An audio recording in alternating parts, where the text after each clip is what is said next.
JW, you were on Twitter earlier today talking a little bit about the women's finals in Saudi, and great roster of players. First of all, like it's just been such a fun year on the WTA tour.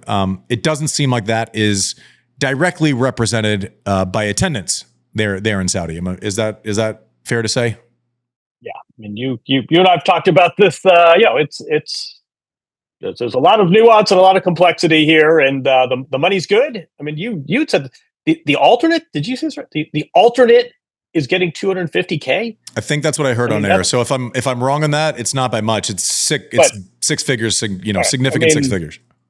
But yeah, I mean, let's not be naive. There's a huge financial component to all of this, and it does not, however, seem as though the crowds are following.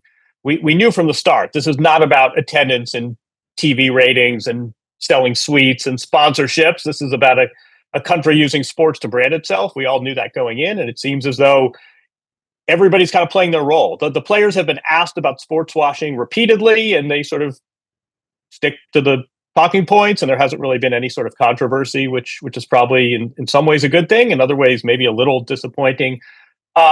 It does not seem as though the crowds are following, which is actually interesting to me because, first of all, there was a long lead time. And from the beginning, this has been a problem that's bedeviled this event for years and years and years.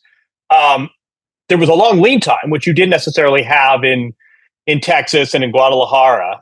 So you would have thought there would have been some more grassroots efforts to sell tickets. But I had posted, there was a story that Matt Futterman wrote that said there was something like 400 fans. And then somebody wrote me on site and said, actually, it's more like 100. They're high school tennis matches that are playing in front of bigger crowds than Jesse Pagulia's Coco Gauff or Iga Swiatek playing, which is really disappointing. You'll notice on some of the TV coverage, you will not see those panning shots to the crowd. It did seem like attendance was really an issue at the Six Kings events. I mean, Mike, you know this better than I do. I mean, there have been boxing and UFC cards, and there have been other sporting events in Riyadh and in Saudi Arabia. It doesn't seem as though you had the sparse attendance like this, but the players are getting paid. The WTA's balance sheets are improving, but it doesn't seem as though this has really caught fire as a spectator event, which is awfully disappointing, not least given the fact that you've got really, really good players. Producer Mike? Well, I mean, if you think about it, right, this is a giant tourism board spend, essentially. Like, imagine if the city of Dallas, their tourism board was willing to put up this type of money to bring people in. The attendance they're hoping will come to events like this. They're trying to make this place the Las Vegas, of the world. And so I think they need to get events like this. And I think having these stars and actually having the event be exciting, I think is the first step. But for me, I don't know. I'd rather have the opportunity to go to Miami and actually see it in person. But that's not what their design is. Yeah, and there's a lot of chatter on this Twitter with some, so well, then bring it back to Dallas because, they drew the same. And I'm going, well, that makes no sense. That makes no sense. Like, should the tours bear the brunt of financial stress just because no one's watching in a couple of places in person? I don't know. Should the players make less somewhere else? You can argue that they've earned this throughout the course of the year. And so if it's going to be a tough event, which it was a disaster in Cancun and it was a disaster in Fort Worth. So I don't know that I agree with the rationalization where, since it's a disaster as far as attendance, literally in one silo, since it's a disaster in attendance, it might as well be in Dallas. Like, there's a lot. Obviously, we're not talking about the money in that situation, and you're ignoring the reason why it is in Riyadh, right? I mean, minor pushback on that. Sure, all of it, major if you want. I mean, look, let's be honest. In sports today, tickets mean less than ever, right? It's about media rights. It's about the hospitality tent. I mean, the guy in the stands has never been less relevant to the economics of an event and therefore to the economics of someone like the WTA. On the other hand, one of the great justifications when Chrissy and Martina were opposed to moving this event to Saudi Arabia, one of the great justifications by the WTA and some of the supporters were we're inspiring, we're opening eyes, we're going to have all these this young population, girls in particular, they're going to be so inspired. When one of the justifications for this sort of moral dilemma was, oh, we're inspiring, we're going to introduce sports and powerful women to this country, and then you find out there are 100 people in the stands, that's a little problematic in a way that a sparse crowd in Dallas or Fort Worth or even Guadalajara is not. Yeah, I agree. Yeah, I agree with that. And if Cancun and or Dallas had anywhere close to the amount of cash available to where if you sweep this event, you get almost $6 million,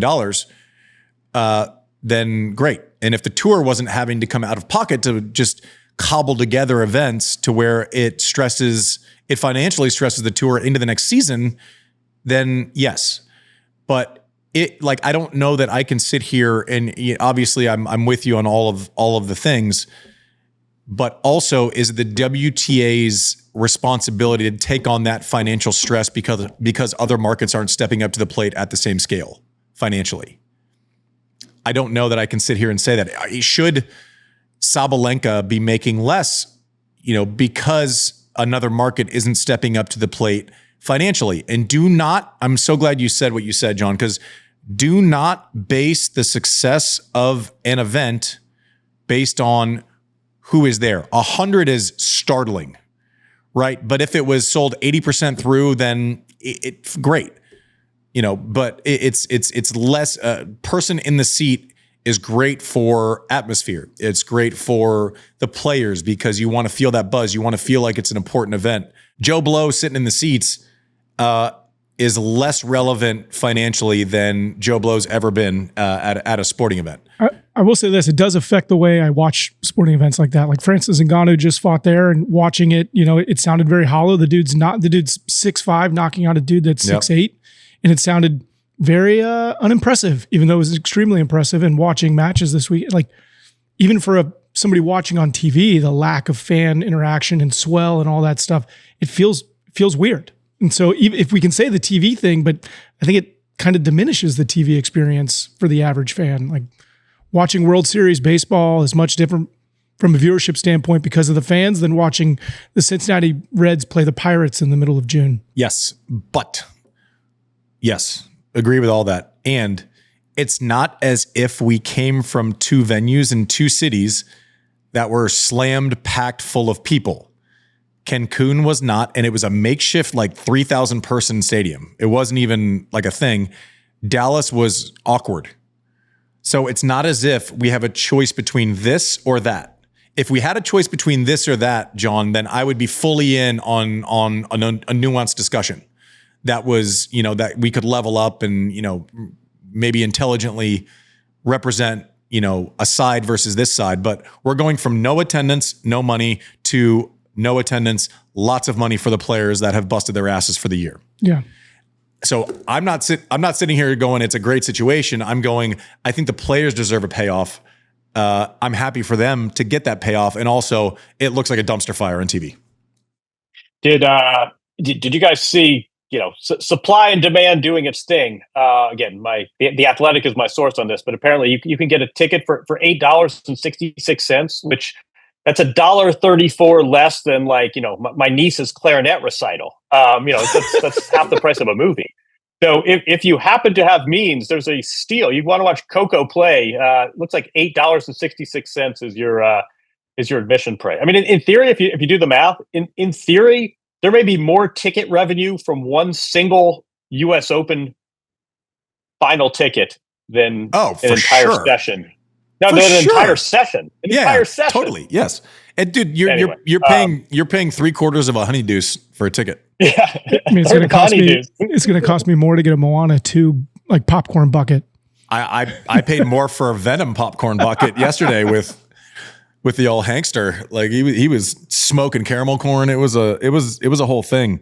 We'll see. Hopefully it gains a little traction. But I will say that people who are like, we're going to inspire and we're going to do all this, well, no. I mean, this is a multi-year contract.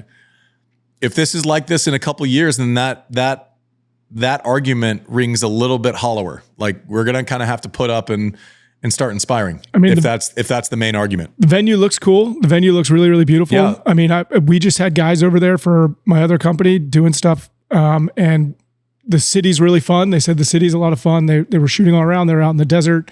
So, I mean, it's an attractive place to visit, visually. JW, what a mogul. We're amongst I was there with my other company. Yeah. Look at this guy. Yeah. Oh, Look at this mogul. Look at us, just a media mogul over there. God, look at you. Look at you. Unbelievable. I was in Riyadh. I didn't get to go. I had to do a podcast. Yeah. Yeah. Why would you go to Riyadh when you could do a podcast in a gym?